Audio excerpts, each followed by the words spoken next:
Welcome, everyone. I'm Katie Rains, a recruiter and career coach with Apprenticely, and today we're going to dive into acing the interview, how you can be memorable to recruiters, how to prepare for your interview, and how to effectively answer questions to get hired. By the end of this webinar, you're going to have some practical strategies to answer interview questions in a way that showcases your strengths and experiences. So we're here to chat about acing that interview, and let me tell you, preparation really is everything. The more effort you put in beforehand, the more confident you'll feel when you're in the hot seat. So first up, do your research. Get to know the company inside and out. Check out their website, LinkedIn page, and even news articles. Learn about their mission, core values, and recent initiatives. Not only will this help you connect your skills to their needs, but it also shows you're genuinely interested in being part of their team. And don't stop there. If you know your interviewers' names, see if you can look them up. A quick dive into their LinkedIn profiles can give you a sense of their background, interests, and even shared connections. It's a great way to personalize a conversation and make a stronger impression. Now, the job description is going to be your best friend. It's kind of like a cheat sheet and outlines exactly what the employer is looking for. So study it closely and look for key words and responsibilities to weave them into your responses and show that you're the perfect fit.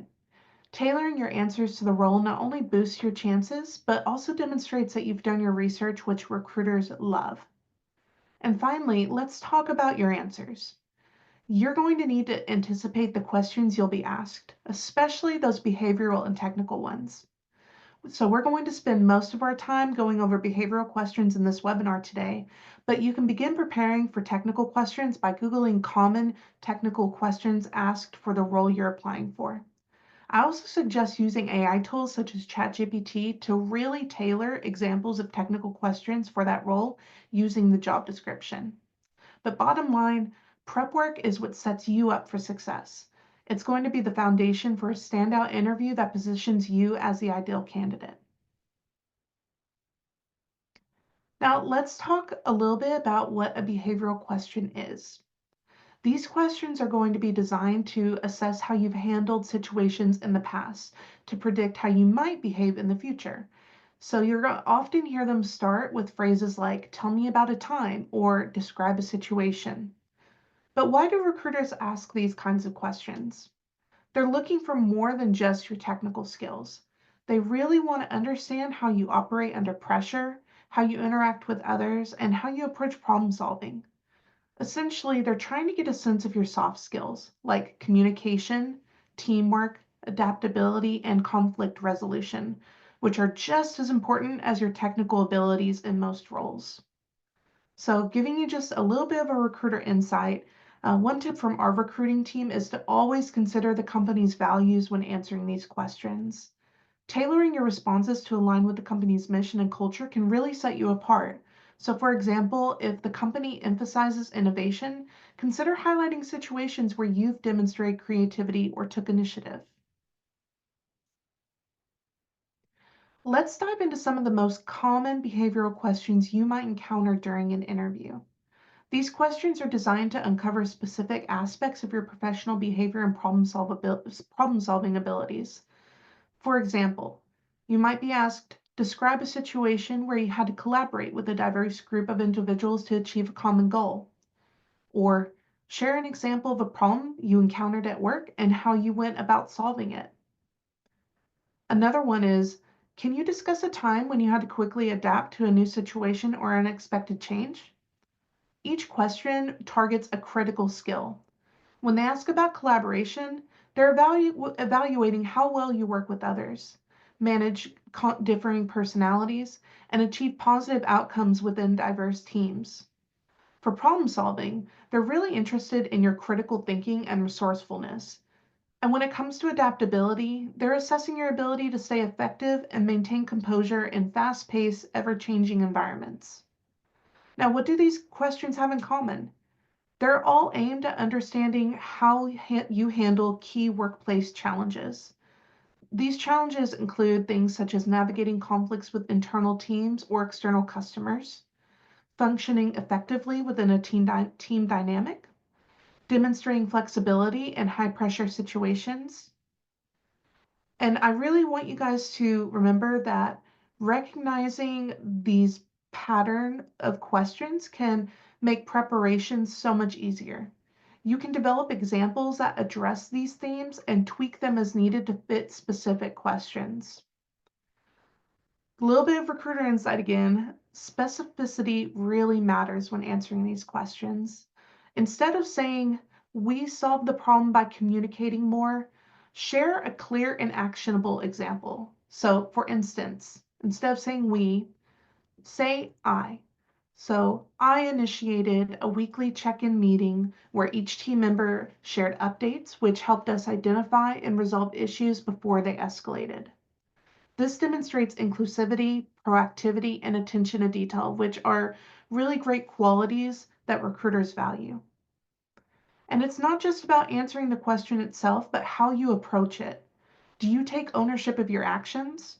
Are you reflective and able to learn from past experiences? Employers want to see candidates who thrive in their work culture, people who can stay productive under stress, work well in a team, and maintain a positive attitude even when things don't go as planned. These qualities aren't just nice to have, they're often what sets successful candidates apart from the rest.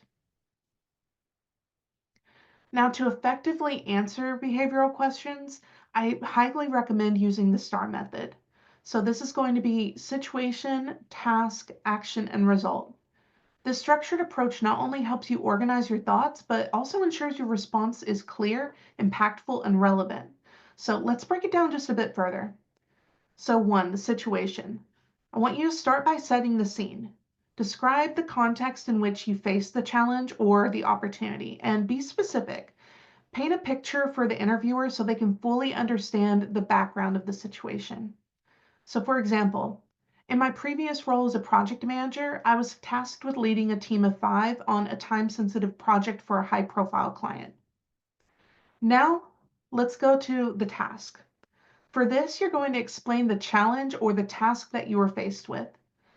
What was your responsibility and why was it important? This step highlights the stakes and makes the situation more relatable. For example, the client required a complete system upgrade within 6 weeks, a timeline that initially seemed unachievable given the project scopes. Now for action, we're going to focus on specifically what you did to address the situation. This is your chance to showcase your skills, decision-making, and problem-solving abilities. It's really crucial that you emphasize your role, even if the task involved a team. So use action verbs to convey initiative and leadership. For this one, you could say, I analyzed the project's requirements, delegated tasks based on team strengths, and implemented a daily progress tracking system to ensure accountability. And then the result. Finally, share the outcome of your actions. This is where you demonstrate the value you brought to the situation. Whenever possible, quantify the results with numbers, percentages, or measurable impacts. For example, you can say, as a result, we completed the project 2 days ahead of schedule, saving the client 15% in costs and securing a long-term contract for the company. One of the most common mistakes candidates make is not emphasizing their personal contribution. Even in team scenarios, recruiters want to know exactly what you did to drive success. So remember to use phrases like I initiated, I was responsible for, or I led the effort to. This not only clarifies your role, but also helps the recruiter understand your unique value. Here's why it matters. Employers are looking for candidates who are proactive, results driven, and capable of owning their work. By structuring your answers with STAR and focusing on your personal contributions, you're going to leave a strong and lasting impression.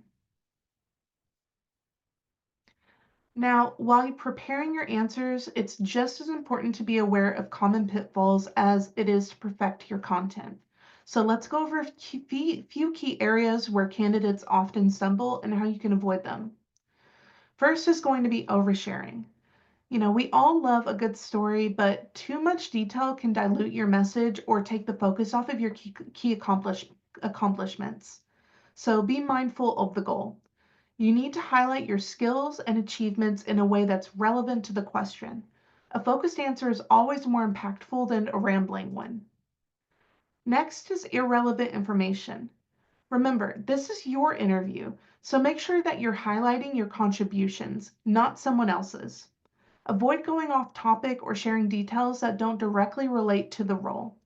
Remember, every word should reinforce why you're the best candidate for the job.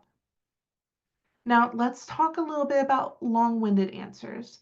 This is a pretty common pitfall I see, especially when you're nervous, and that's why preparation is so important.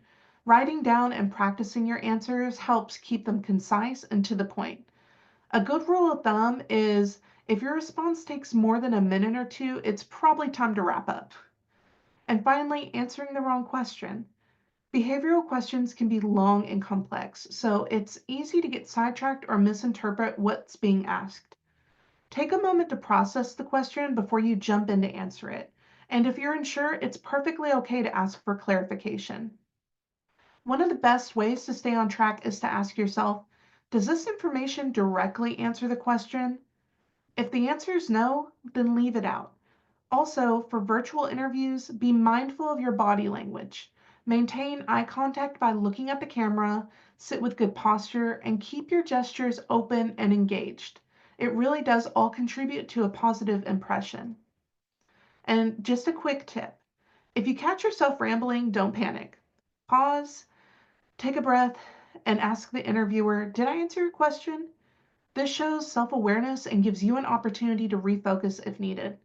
By staying aware of these pitfalls and practicing beforehand, you'll keep your answers sharp, relevant, and impactful. So that brings us to the end of our session on acing the interview.